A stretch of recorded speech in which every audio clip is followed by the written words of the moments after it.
Part 5, Missouri Irish, A History of the Irish in America, by Michael C. O'Laughlin.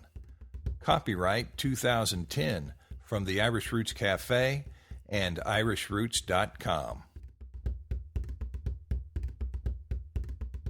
Irish in business. The role of the Irish businessman was well established prior to 1818 in St. Louis. The trend would continue throughout the century. Brady and McKnight, dubbed the Irish crowd by French settlers in the city, arrived in 1809. Within a few years, they became the second largest taxpayers in the area.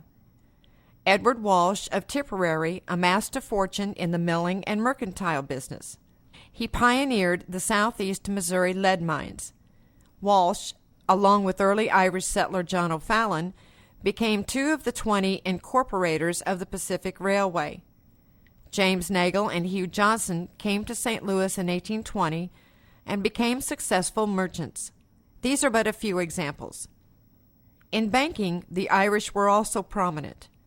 The first bank, the Bank of St. Louis, in 1813, had Thomas Brady as a commissioner. The second bank, the Bank of Missouri, held John McKnight and Thomas Kerr as directors. William O'Hara began his own bank in St. Louis prior to 1820.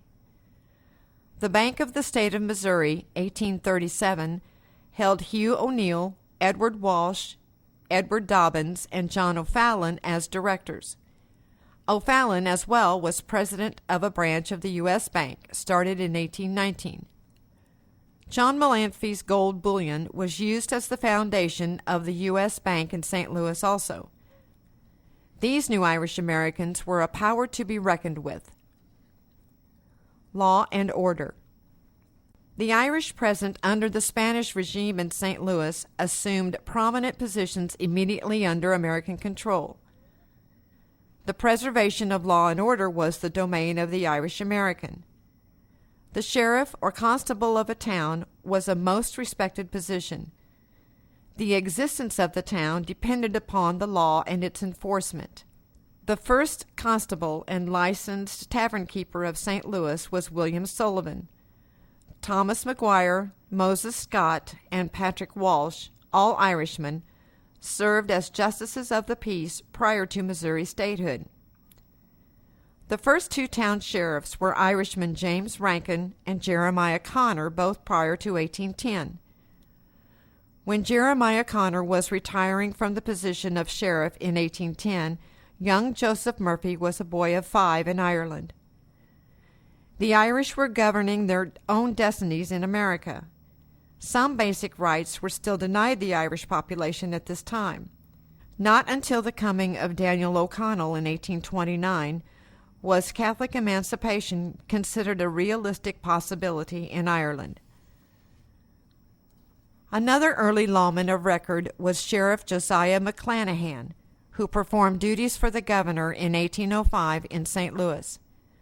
The fourth sheriff of the city was Alexander McNair, also the first governor of the state. McNair was born in Pennsylvania of Irish parents. In the military, the St. Louis Volunteer Light Infantry had as its captain in 1819 Henry W. Conway. The St. Louis Greys were started in 1832 with Ensign John P. Riley. In 1842, other companies were added, forming the 1st Regiment, the St. Louis Legion.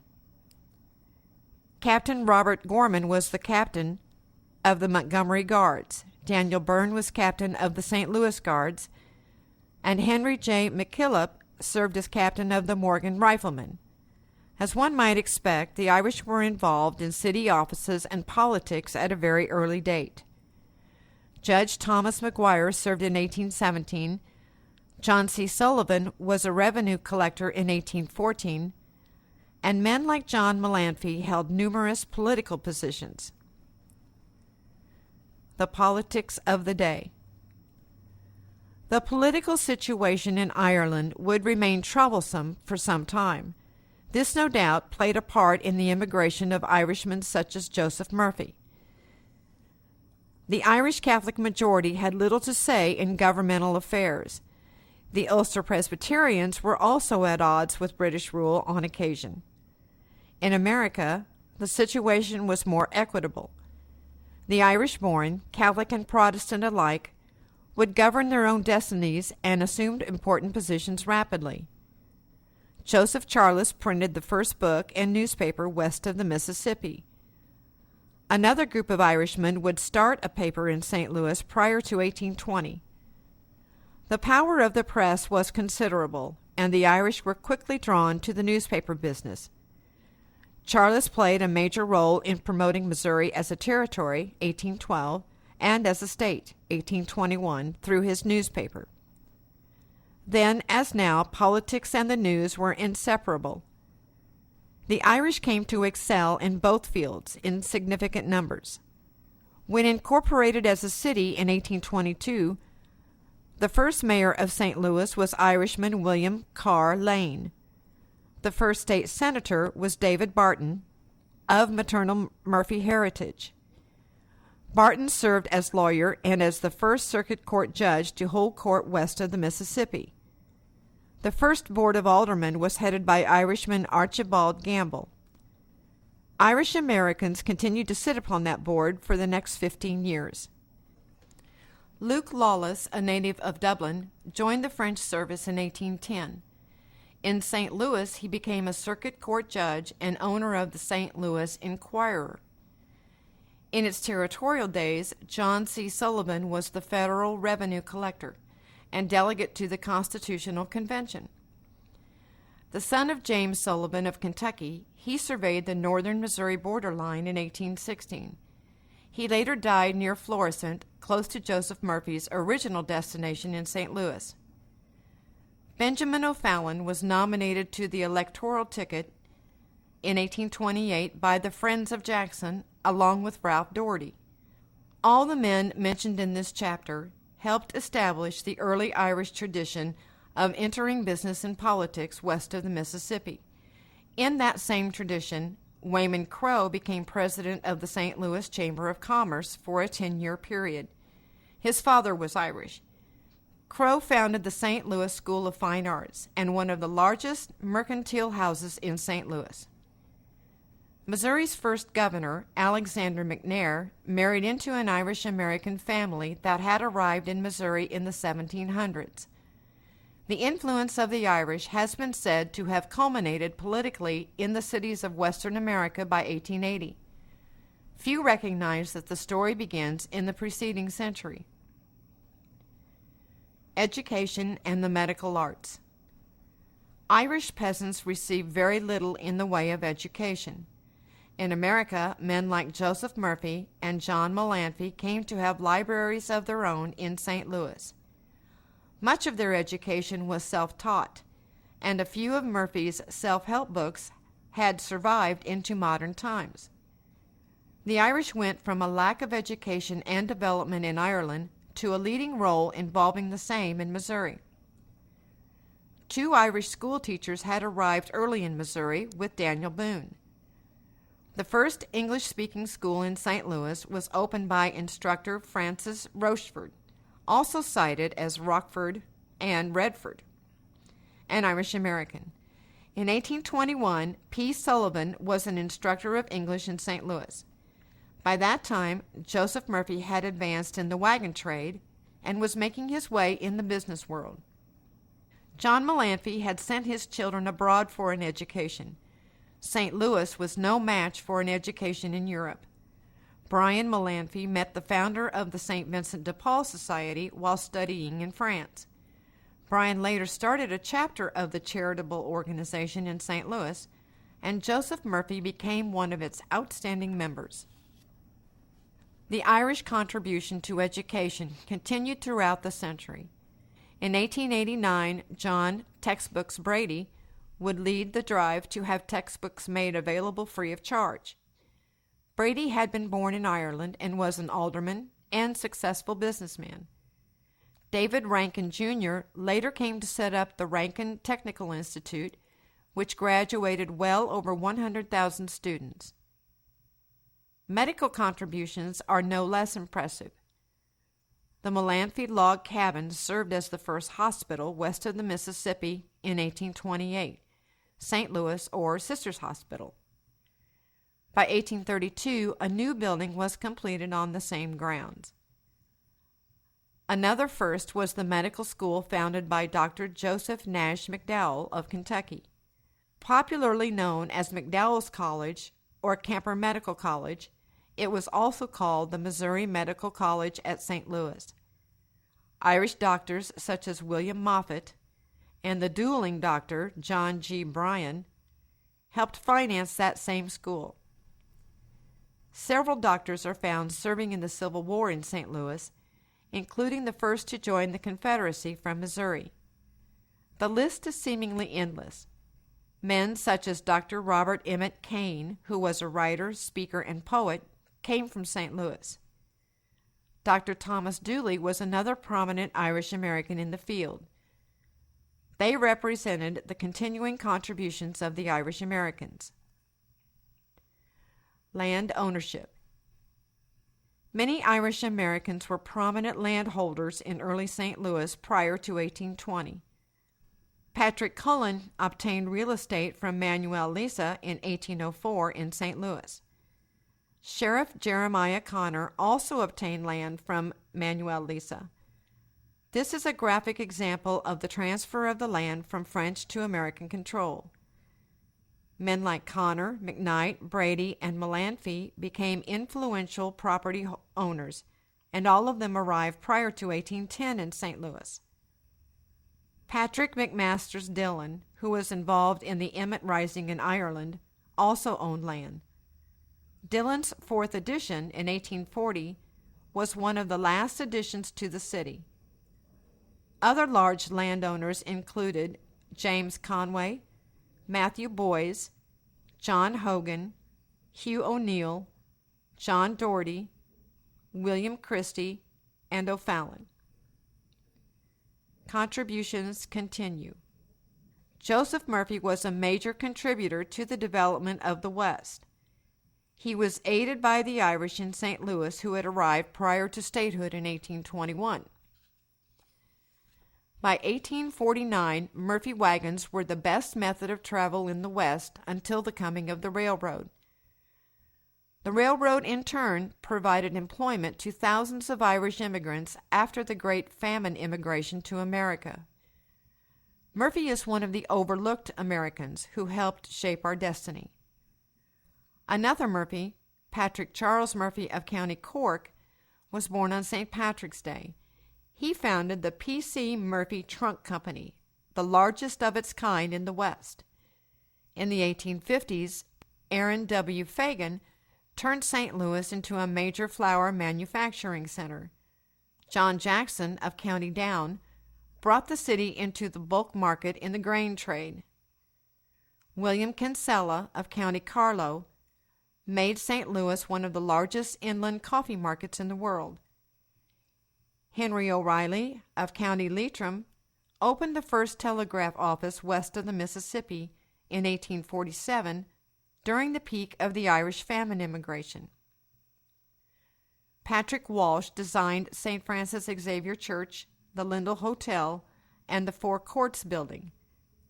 Peter Patrick Mannion, on the other end of the scale, began one of the largest wrecking companies in the city. He served as president of the Knights of Columbus as well. The founder of the real estate business in St. Louis has been said to be John Byrne.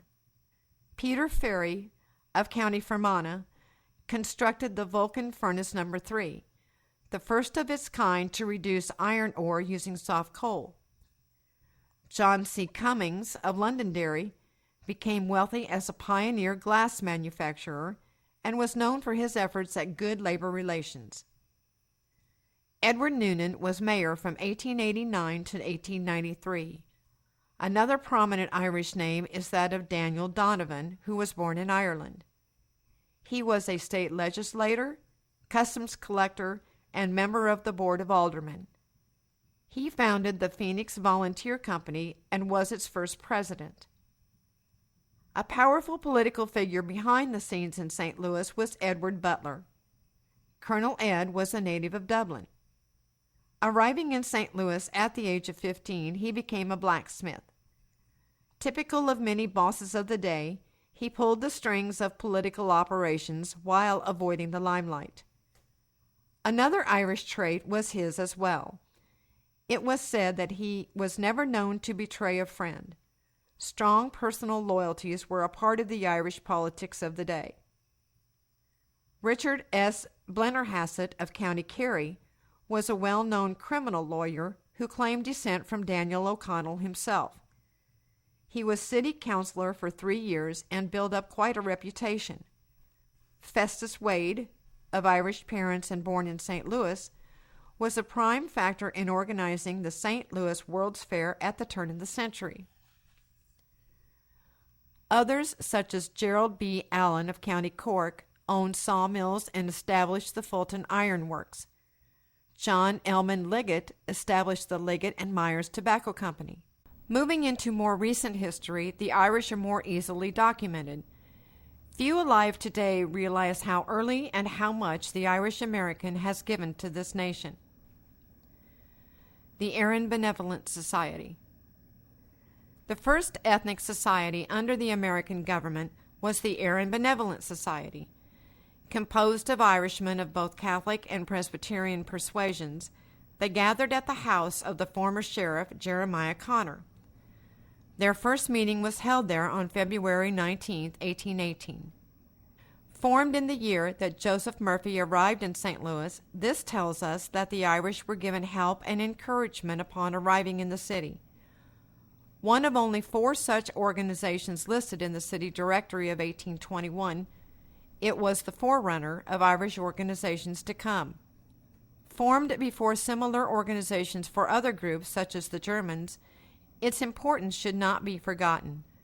The truly early Irish were paving the way for all who came after.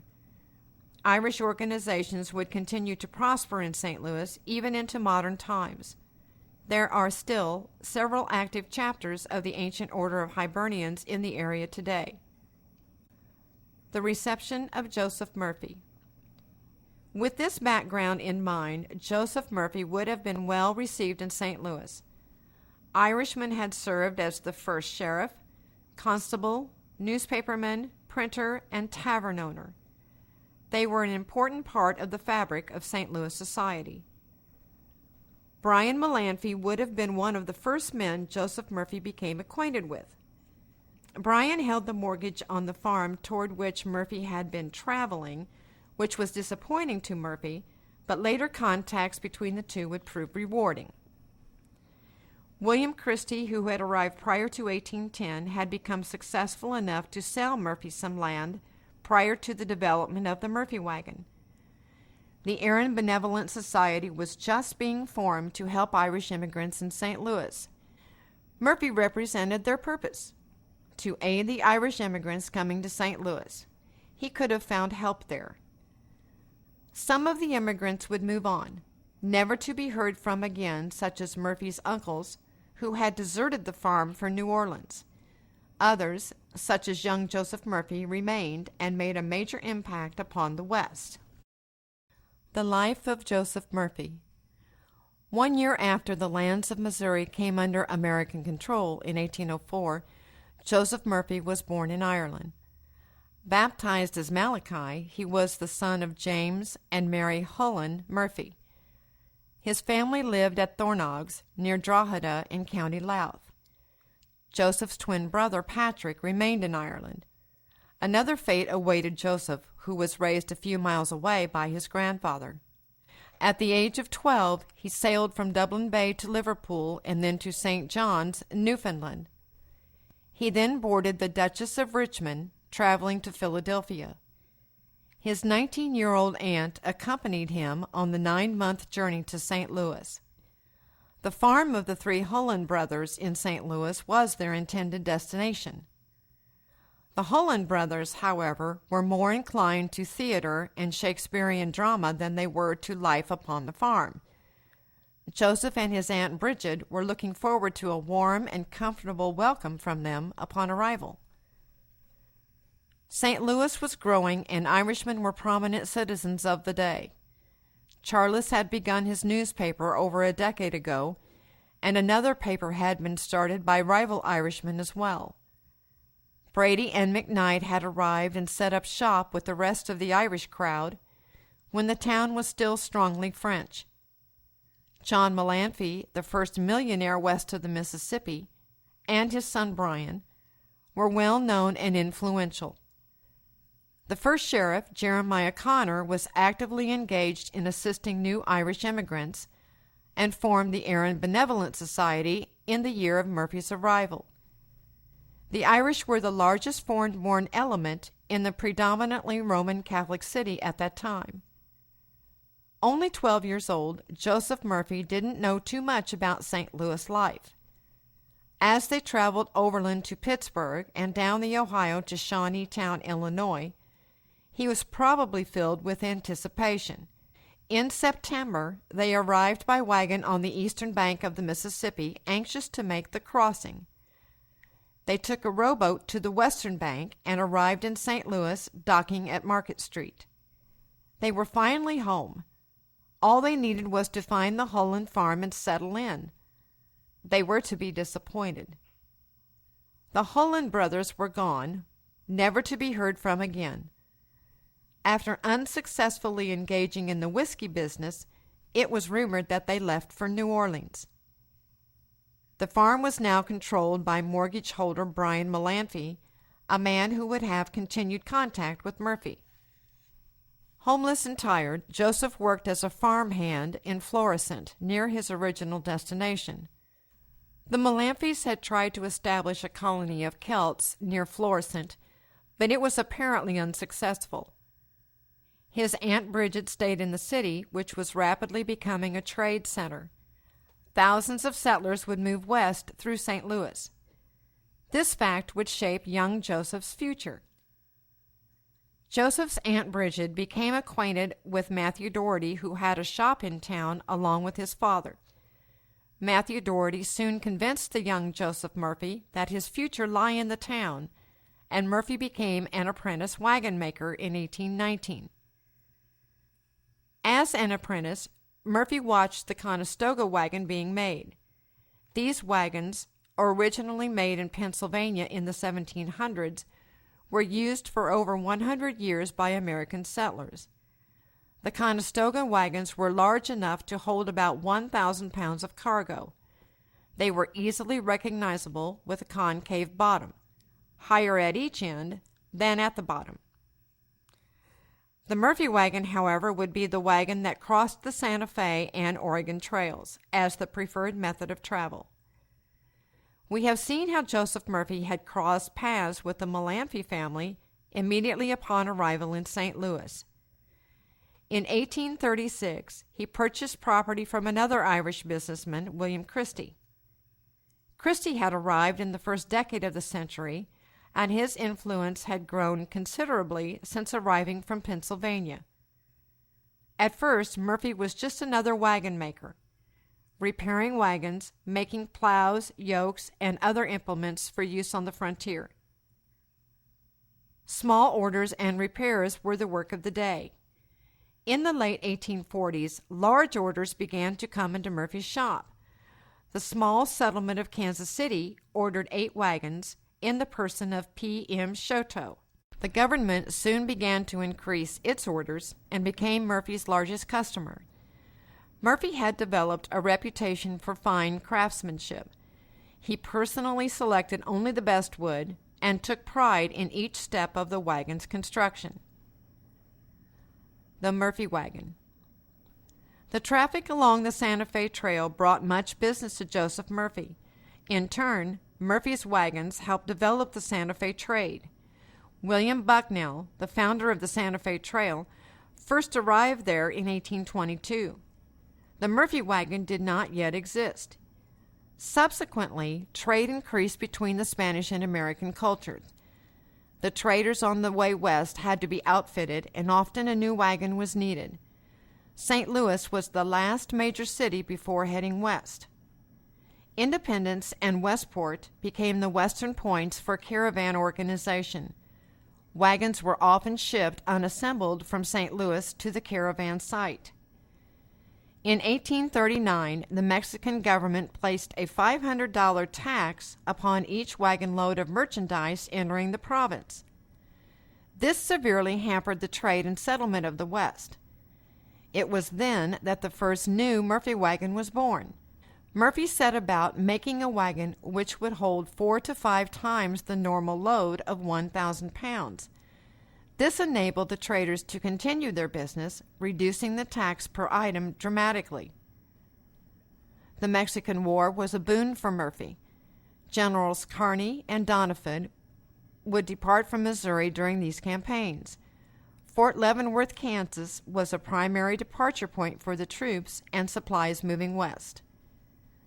Joseph Murphy was in the perfect position to serve the American Army and its forts in the West.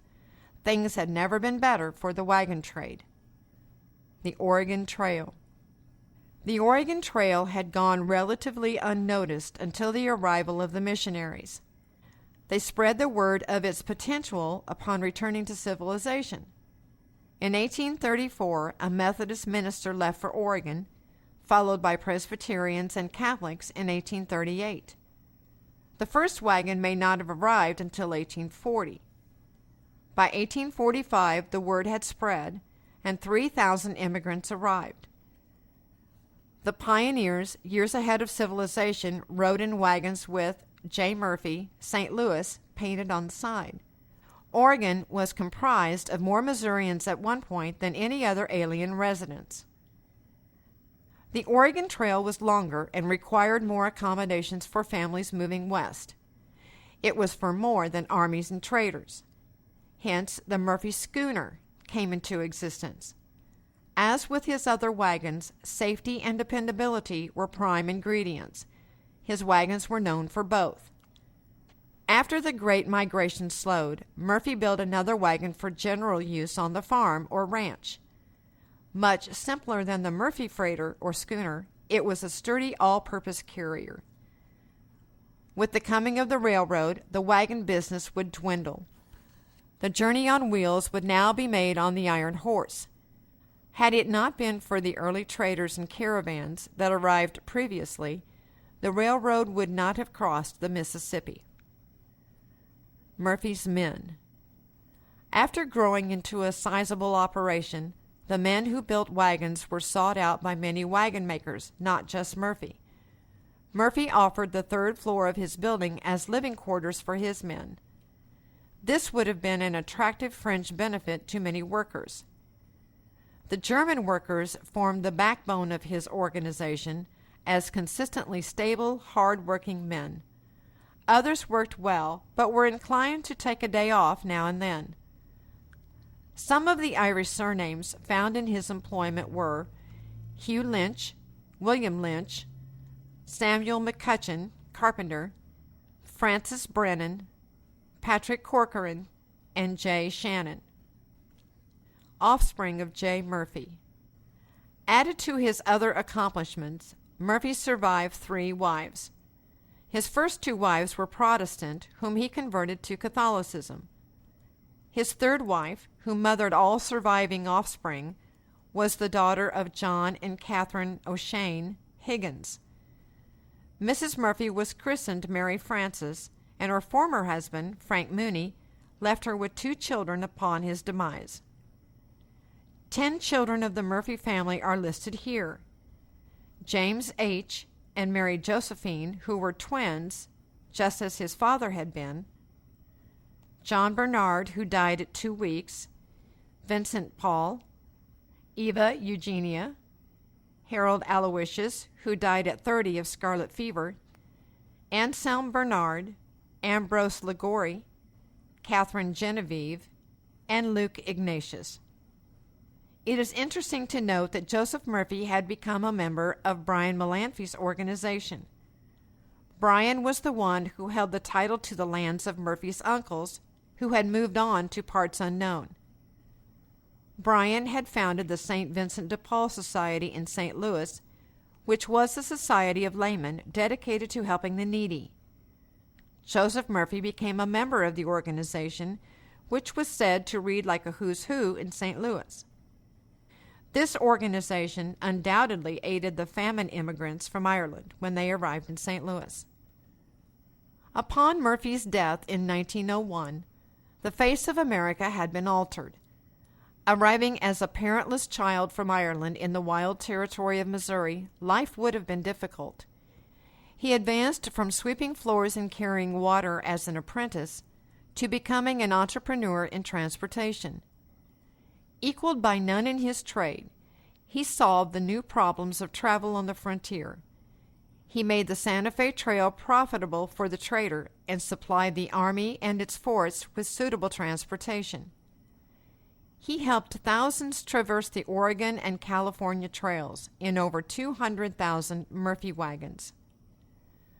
According to the St. Louis Daily Globe Democrat, he played a major role in the gold rush to California.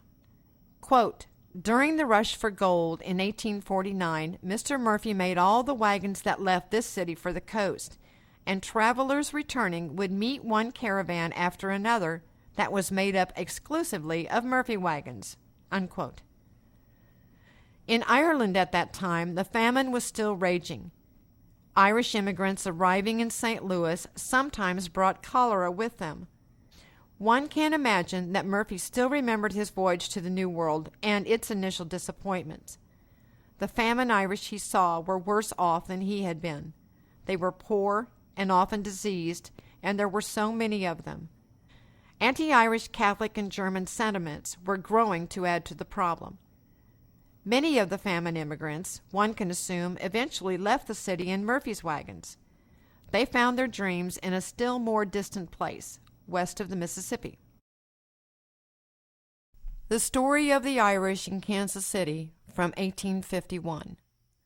Early settlers, Donnelly, the first parades, Shamrock Society, and organizations, including the history of the St. Patrick's Day Parade in Kansas City.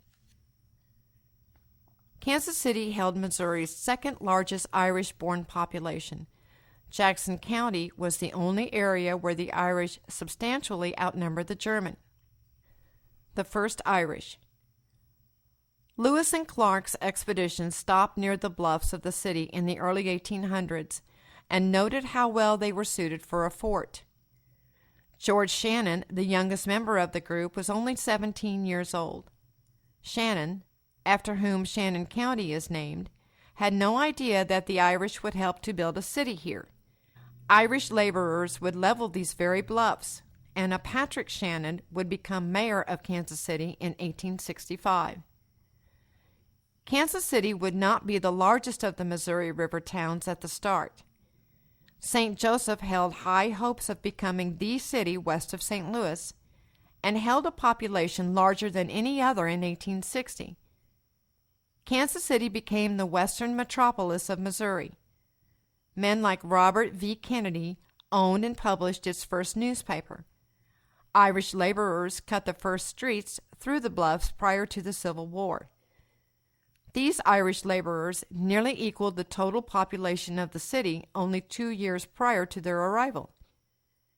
Men like these were responsible for the city's growth.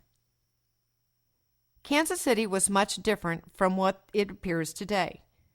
A small floodplain on the south side of the Missouri River, the River Key area, was edged by steep bluffs. The city developed in this floodplain. Not established as the town of Kansas until 1850, a trading post existed near the junction of the two rivers in 1821.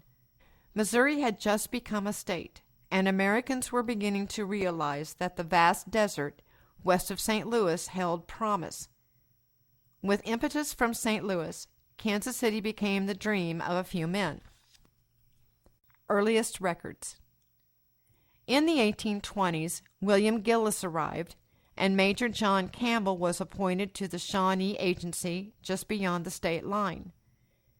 He would soon help Isaac McCoy with his Baptist mission. The McCoys would become the founders of Westport, Missouri. In 1827, James Hyatt McGee left his family on a farm near Liberty, Missouri, to search for a new home site. He moved to Choteau Landing in 1828, buying land and a grist mill. He then developed a distillery and a sawmill and lent much money in the area. Of Scots-Irish descent, he died in 1840 with 1,000 acres in his name. The year of McGee's move to Chouteau Landing, Dunning-McNary had been appointed as provisional agent for the Kansa Indians. The French had settled the territory prior to its acquisition by America. They established a religious tradition in the state. Father Roux, a pioneer priest in the area, left record of some early settlers.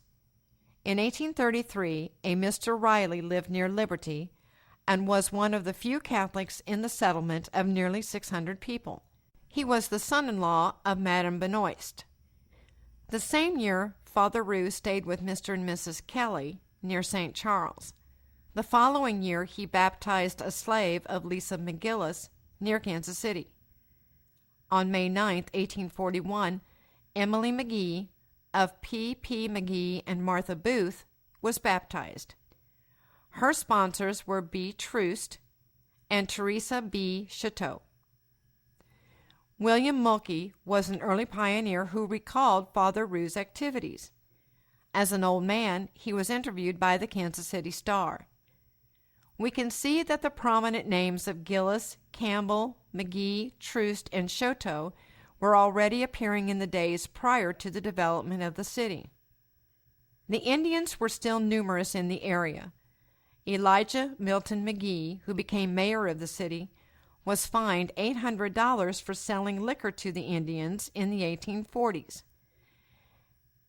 A.B.H. McGee later filed a claim against the Sac and Fox Indians amounting to over $4,000. In 1845, one of James McGee's sons was making brick on his farm near Westport. The use of brick denoted a sense of pride and accomplishment. Many county histories have carefully preserved the name of the man who built the first brick house there. In the 1850s, Father Donnelly would arrive and begin a stone quarry and brick operation.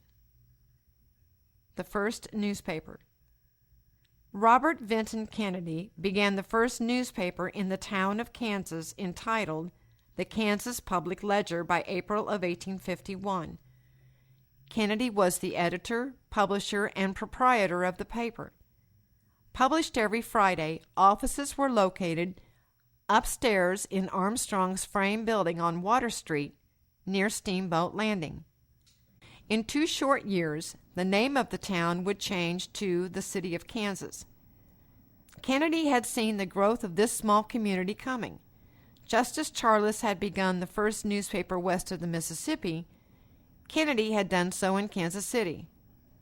The appearance of the paper gave a trading post settlement a great deal of prestige. It took a great deal of faith to put such effort into a frontier town. The Kansas Public Ledger gave Kansas City a push toward success and influenced established and prospective residents. Kennedy's newspaper covered local and national events. The Westport Livery Stable was advertised in the paper by Smith and Kirkpatrick in August of 1851. Westport had a Celtic heritage of its own. Isaac McCoy had a mission established by 1845, and John McCoy surveyed and plotted the cities of Leavenworth and Kansas City. He was one of the original 14 shareholders in the Town Company of Kansas in 1838. The Westport newspaper, by 1859, had H.M. McCarty listed as its editor, another example of the Celtic trend in the news business.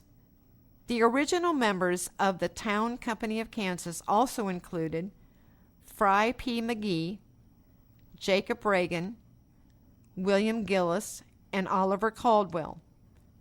A decade later, the remaining members were Robert Campbell, J.C. McCoy, Fry P. McGee, Henry Job, Jacob Reagan, William B. Evans, and William Gillis. Charles Kearney purchased some of Campbell's land in 1867. Kearney had served in Sam Walker's Rangers in the war with Mexico and had settled in Independence and Westport. Kearney, an Irish Catholic, was born and educated in Ireland. He became the president of a railroad and land company by 1866. Kearney became one of the wealthiest individuals in Westport. Graduated from St. Jarlath College in Tuam, County Galway, he resided in the Harris home in Westport. He married Josephine, the daughter of John Harris. Another Irishman by the name of John Behan married another of the Harris daughters, Sarah Ann. P. Shannon advertised the Shannon Hotel on October 27, 1855, in the Kansas City Enterprise. He called his brothers in from New Orleans and St. Louis to help him begin J&P Shannon Dry Goods in 1856. Both had been storekeepers, and with their help the store grew to occupy 3 floors of a downtown building with a branch store in St. Joseph. Shannon was said to have operated the largest mercantile business of its kind in the city in the 1860s. He was mayor in 1865 and involved with the Kansas City Industrial Exposition in 1871. Influential in the area, he served as head of the Board of Education.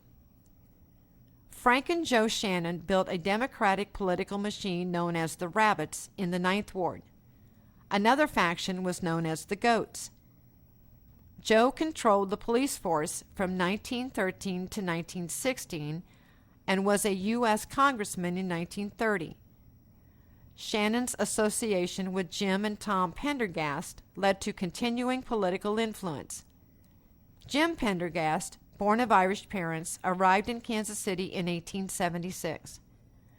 His parents had traveled from Gallipolis, Ohio, to St. Joseph earlier. From his saloon in the West Bottoms, the Irish Patch, Alderman Jim Pendergast controlled the political organization which led to his brother's career. Tom Pendergast became one of the strong political bosses of the day. The Shannons were among the first politicians to dominate the city government in Kansas City. Joseph C. Ranson, an Irish immigrant, advertised his grocery and commission merchant operation in the enterprise as well. He later disposed of his business to campaign for city growth. John McConnell was listed as one of his salesmen. In March of 1856, Gillum and McDaniel advertised a large dry goods operation where they also marketed horses and mules. Within a year, the Irish would arrive en masse to carve the streets of the city from the bluffs prior to the Civil War. By 1858, Henry Kelly and Michael Dively each had started port packing firms in the city. The same year, the Shamrock Society was in existence and became the oldest and strongest organization of its kind in the 1870s. In the 1850s, Kansas City, Westport, and Independence began to grow phenomenally as a result of the expansion along the Santa Fe Trail. In Kansas City, the population grew from 478 in 1855 to 4,418 in 1860. To accommodate this growth, the Irish arrived to perform the back-breaking work. Father Donnelly's 300 Irishmen began arriving in 1856, settling near the river on Market Street. The area was a slum, housing smithies, saloons, and small businesses. Market Street, present-day Grand Avenue, was the only street cut through to the levee from the south and could be used for business locations. Toast to the Irish. At the city's Christmas banquet in 1857, the Irish and Germans were toasted. Patrick Shannon spoke of even further contributions to be made by the Irish. He was the owner of the largest clothing store in town.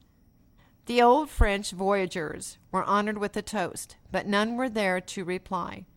It was remarked that the few who were left were so old now that they couldn't attend. The Civil War. The years just prior to the Civil War were ones of activity and growth.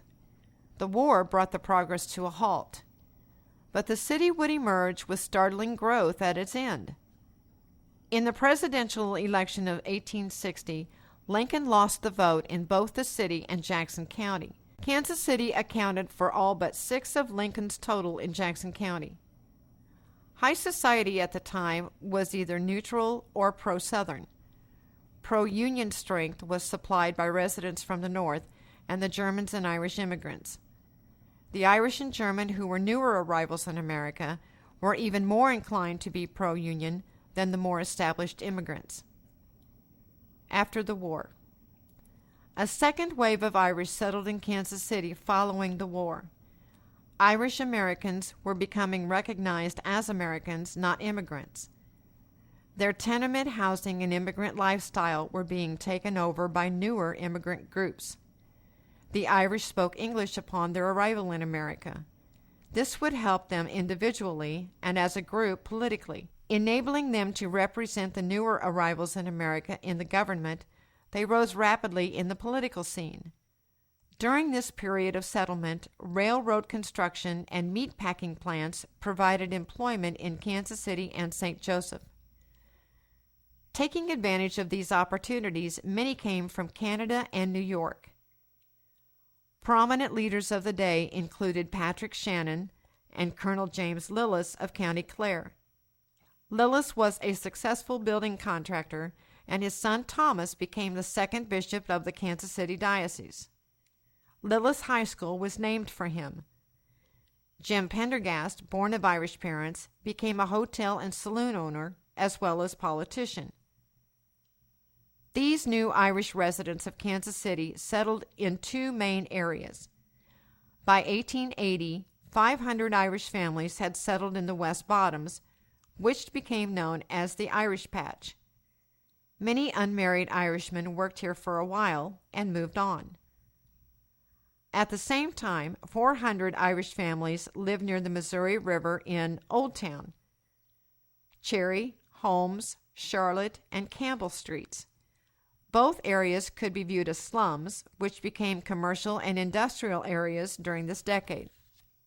Some of the wealthier Irish moved to Quality Hill, near 9th and Pennsylvania. Some of the poorer Irish moved to Brooklyn Street.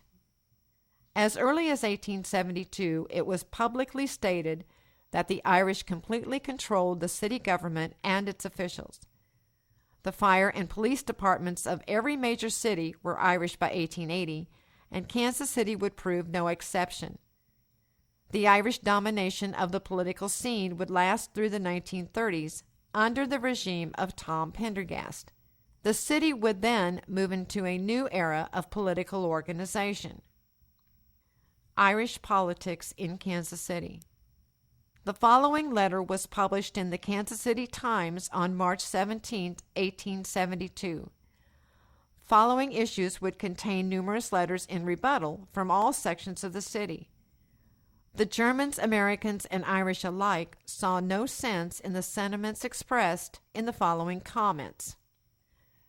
Regarding the city election, from the Post and Tribune, quote, "The Irish control the municipal elections and the municipal offices, from mayor to policeman as crumbs of their own table. The Irishman is an office seeker by birth. The German and Scandinavian is not. The American only partially so. Our city government has been mainly in the hands of the Irish for years. If Germans, Americans, Scandinavians, and the colored people combine to put an end to this Irish nuisance," unquote. As would be expected in American politics, there was dissension from the Irish domination of Kansas City as early as 1870. Judging from the letters in response, and 70 years of continued Irish control, it was a system which worked well in its day. The Irish were, remember, the largest foreign-born group in Jackson County, concentrated in Kansas City. They spoke English well and represented newer immigrants residing in the city. It was the will of the people to elect the Irish to public office. The Irish had been active prior to the 1870s. Such political power does not develop overnight. Patrick Shannon had been mayor in 1865. In order to show the extent of the Irish in politics, the following list of delegates to the city convention in 1873 is listed. First Ward: Campbell, Connors, Murphy, Brosnahan, McNeese, and Malone. Second Ward: Corrigan, Ranson, Kane, Cunningham, Tarnsey. Third Ward: Cassidy, Burke, Murray, Fitzpatrick, and Dowd. Fourth Ward: McKnight, Gill, McDermott. Fifth Ward: Corrigan, Flanagan, Finnecune, Dowd, Keating, McCarty, O'Flaherty, Keenan, Ryan, and McDaniels. Sixth Ward: Mulkey, Kelly, O'Gorman, Hannon, Riley, McLaughlin, Cassidy, O'Grady. Irish continue in business. The Irish continued their role as the builders of Kansas City in 1872. The following Irish contractors made bids on the building and grading of track for the industrial exhibition. Proposals were submitted by James Donahue and Company, Pat Keating, Dwyer and O'Neill, Pat Conlon, and Ed Corrigan. Mr. O'Flaherty served as an official regarding the contract to be let. While this was a job involving heavy labor, other Irishmen had opened up businesses in the city. Taking just one issue of the Kansas City paper in 1872, the following businesses were listed at random. O'Hara's was located on 4th Street opposite the Market House. They offered lake fish, duck, quail, prairie chicken, oysters, celery, and the choicest products of the season. They also dealt in hides, furs, and pelts. McKnight and McIntyre were located at 425 Delaware, dealing in iron, steel, and nails. G.W. Fitzpatrick was an oculist. Whalen and Son operated Central Flower and Garden. Reagan's Gallery was located at 514 and 518 Main. McGee, Lucas, and Vincent were in the title business. McCoy's offered, among other things, whiskey at $3 a gallon to its clientele. The Honorable G.W. Murphy was one of our earliest conservationists. He proposed to the legislature that all fish traps be destroyed in the state. He came from St. Francis. This is not a representative sample of the Irish businesses in the city. These names were randomly found advertised in the Times or Star near March 17, 1872. Near that same date the following year, an article stated that the shamrock, or small white clover, was almost universally worn in the hat on St. Patrick's Day. The custom in America, however, had appeared to have died away, according to the author. In 1873, the Irish were still found in numerous political positions in the Times. One more example of this will follow. The St. Patrick's Day edition of the Times also included the names of the following who nominated Thomas Hare to the office of city treasurer: M. Flynn, J. Y. McFarland, E. F. Crawley, James Finnecane, Michael Renahan, T. W. Riley, P. G. Lynch, D. F. Sullivan, P. R. McLaughlin, Thomas J. Keene, Michael Shannon, Charles Dwyer, Thomas McNamara, D. C. McGuire, James Maloney, William Doheny, Daniel McCarty, William J. Lawless, John McKiernan, John Cunningham, Dennis O'Shea, and James Leahy. Elsewhere on the same pages of the Times are numerous other Irish names, mainly related to the politics of the day. It was evident from this single page that the Irish American was active in the politics of the day. Moving into the 20th century. The Irish immigrant felt the brunt of prejudice in Kansas City. The most violent period came around 1894.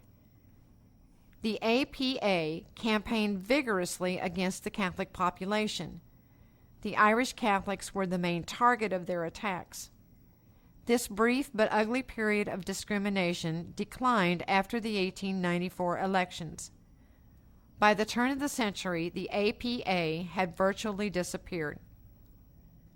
The Irish became semi-skilled laborers when they arrived in Kansas City. Favored positions were carpenters, wagon drivers, blacksmiths, brick and masonry workers, and other heavy labor jobs. By 1880, the Irish were well established in the fire and police departments. From reports in the newspapers in the 1770s, the Irish were well entrenched in the city government, including the fire and police departments. Jobs were sometimes given as a form of patronage. These were all trends which appeared in American cities prior to the turn of the century. One of the earliest Irish businesses was that of the Shannon Hotel and J&P Shannon Dry Goods in the 1850s. Many more would follow.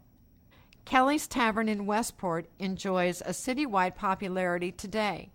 Old American Insurance, Thomas McGee and Sons Insurance, Melody McGilly Funeral Parlor, Reagan's Restaurant, and the Ready Mix Concrete Company of Pendergast fame all contributed to the public good in the 20th century.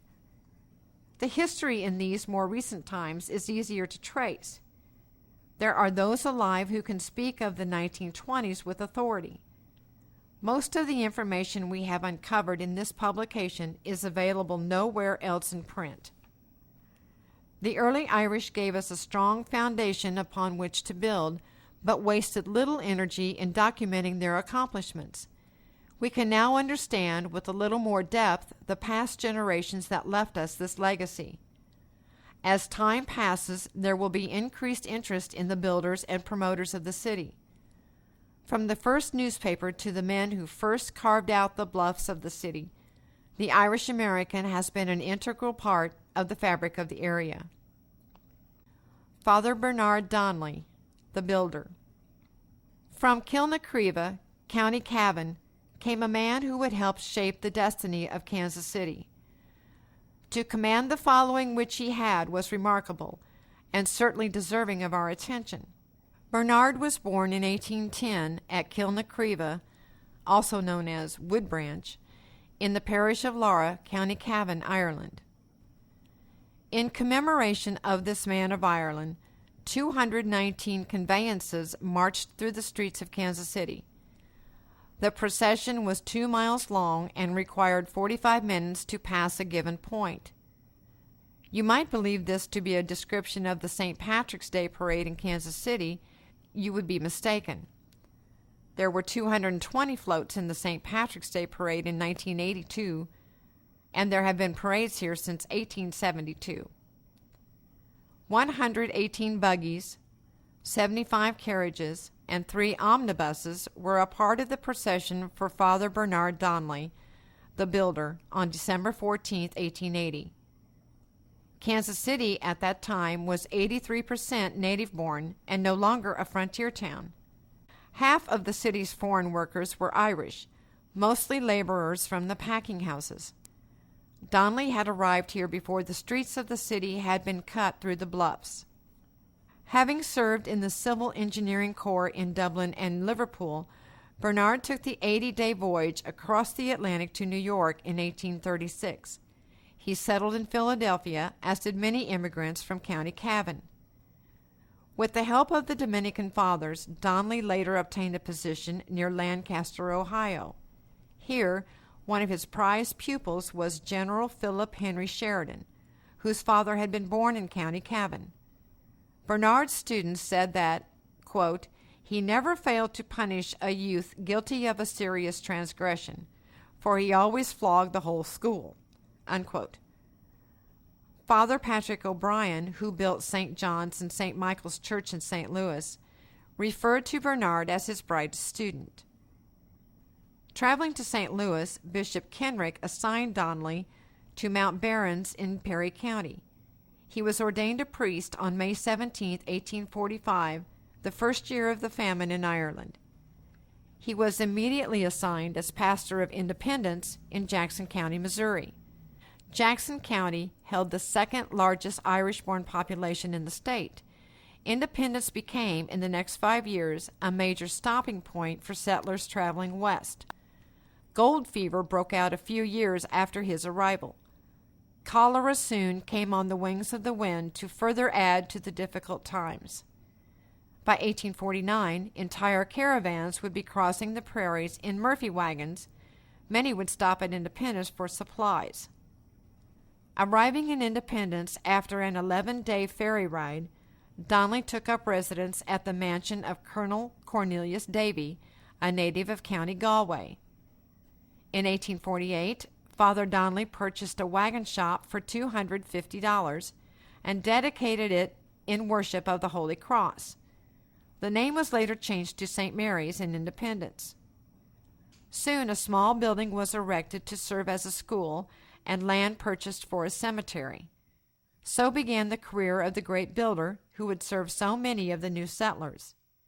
Residing in Independence from 1845 to 1857, the first telegram ever sent from future Kansas City to Independence was one which summoned him to administer last rites to Mrs. Jarboe. The year 1857 marked several important events in Missouri. The great financial panic came in that year. Father Hogan set out to found the Irish Wilderness, and Bernard Donnelly would take up residence in Kansas City. Father Dennis Kennedy in 1857 was not happy with his appointment as new resident pastor of the city of Kansas. Father Donnelly exchanged his pastorship in Independence with him. The church in Independence was fully paid for. The one in Kansas City was still in debt. Donnelly harbored a strong belief in the future greatness of Kansas City. His convictions led to action. The population of the city in 1855 was only 478. By 1860, it had grown to 4,418. Earlier, the inhabitants had been listed as, quote, 200 souls of French and Indian extraction, unquote. Father Donnelly would make use of the French language when ministering to the early French settlers in the city. Father Donnelly played a role in being one of the first to advocate the town of Kansas in 1850 and the city of Kansas in 1853. The corporate limits of the town were drawn with Broadway on the west, Troost Avenue on the east, the river on the north, and Independence Avenue on the south. Father Donnelly then set about the task of helping to build a city. Streets were to be dug, leveled, and curbed. In some places, the bluffs stood 80 feet high. These were the same bluffs which Lewis and Clark said would make a good location for a fort. It would be back-breaking work, and many laborers would be needed. Donnelly proceeded to write to the Boston Pilot and Freeman's Journal in New York. He advertised for 150 Irishmen from each city. The first boats leaving in the early spring from St. Louis brought forth these builders of Kansas City.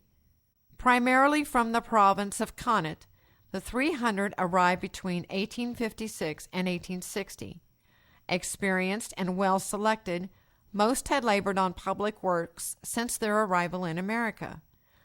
Living in one-story buildings in what is now 6th Street, housing ran from Broadway to Bluff Street. These 300 Irishmen alone would have nearly doubled the population figures of 1855 in Kansas City. When the streets had been cut through the bluffs and leveled, many left for areas unnamed. California, Arkansas, Texas, and Oregon were the most popular destinations of the day. Many would remain to play an important part in the growth of the city. The Civil War would arrive and disrupt activity for a while, but Kansas City would have startling growth after the Civil War. Both Union and Confederate generals confided in Donnelly. Many valuables were placed with him for safekeeping. Universally accepted as a civic leader, it was noted from the start that the German Catholics were among the principal supporters of Father Donnelly. The Germans were the second largest foreign-born group in the city. 1869 marked a period of continued growth for the city. Railroad construction and meatpacking plants employed many immigrants. Patrick Shannon had already arrived in Kansas City, been elected mayor, and had become a political force. The Lillis and Pendergast families, along with the Shannons, would play a continuing role in the 20th century Kansas City. Edmund Flaherty had already assumed the position as Secretary of the Board of Education, and the Pacific Railroad had arrived in 1865. The prestigious St. Teresa's Academy for Girls had been built in 1866. The Irish Americans were beginning to rise from the bottoms. The first hospital built by an Irish parish was St. Joseph's in 1874. The St. Patrick's and Assumption churches had been destinations of the St. Patrick's Day parades throughout the 1870s. Father Donnelly had said the special St. Patrick's Day Mass as part of the day's festivities and even blessed the bell of the church at Annunciation. Noted for the same in the Kansas City Times, Donnelly was dubbed the oldest priest in the West. The Times also noted that Donnelly had used his knowledge of French to converse with settlers in the early days. By 1880, 500 Irish families were living in the West Bottoms, now called the Irish Patch, near Kemper Arena today. 400 Irish families had settled near the Missouri River in Old Town, Cherry, Holmes, Charlotte, and Campbell Streets. A 10-acre plot just south of Old Town was the land which Donnelly had held on to for quite a while. Many offers had been made to trade or purchase the land. Donnelly persisted in keeping the land, safe in the knowledge that the city would grow. Wealthier Irish Americans were to be found on Quality Hill, near 9th and Pennsylvania. Other Irish families settled on Brooklyn Street. Accomplishments.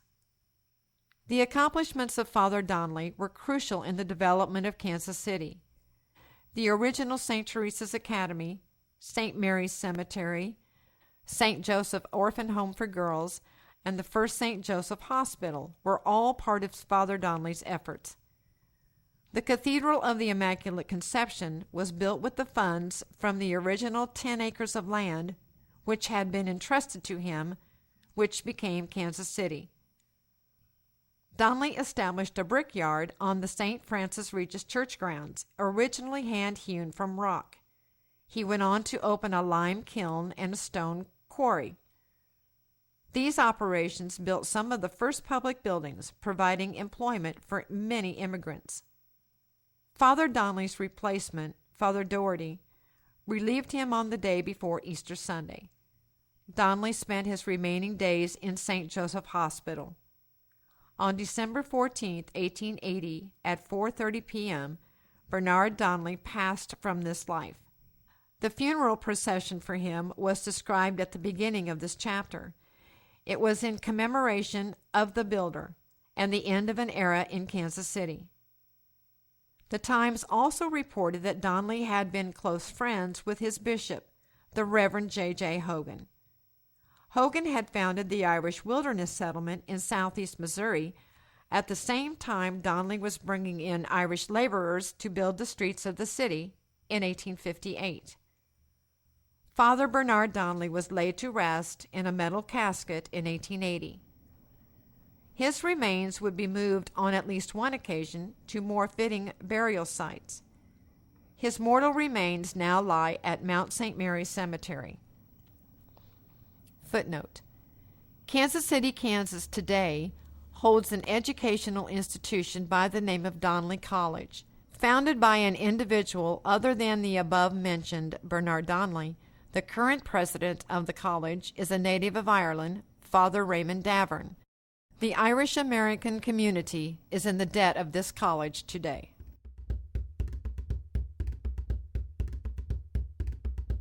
End of Part 5. Continue on to Part 6 of Missouri Irish. Copyright 2010 from the Irish Roots Cafe and IrishRoots.com.